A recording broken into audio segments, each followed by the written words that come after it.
Kwa hiyo hatuwezi kuzungumza kuhusu amani kama hakutakuwa na haki. Lakini pia ili haki ziweze kupatikana ni lazima amani iwepo ndani ya taifa.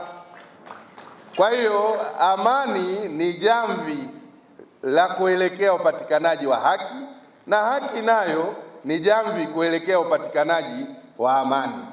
Na Biblia inasema haki huinua taifa. Kwa hiyo sisi viongozi, kwa kuwa ni viongozi ambao ni wasikivu, tumewasikia na tutaendelea kusimamia haki na kuimarisha amani ya nchi yetu. Oktoba tulipata tatizo, ni msiba, lakini nataka kuliambia taifa hili tukubali, tunaye rais wa jamhuri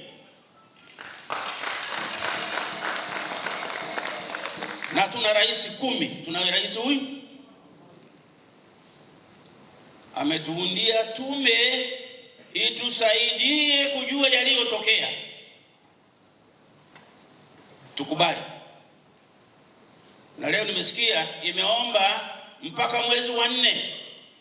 Tukubali, tusubiri aje atuambie jambo na litusaidia mazungumzo.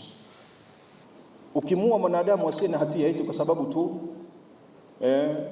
si wa dini yako, ukatafuta sababu yote ile kwa batili, ukamua, umevunja jengo la Mungu na wewe unalaaniwa. Huwezi kuua mtu kwa sababu ya utofauti wa imani au kumnyima amani. Leo unaweza ukavunja kanisa. Ukivunja kanisa, watu kesho watasimama watalijenga. Unaweza ukavunja msikiti, kesho watu watasimama watajenga msikiti mwingine. Lakini ukimuondoa mwanadamu, nani wa kumrejesha?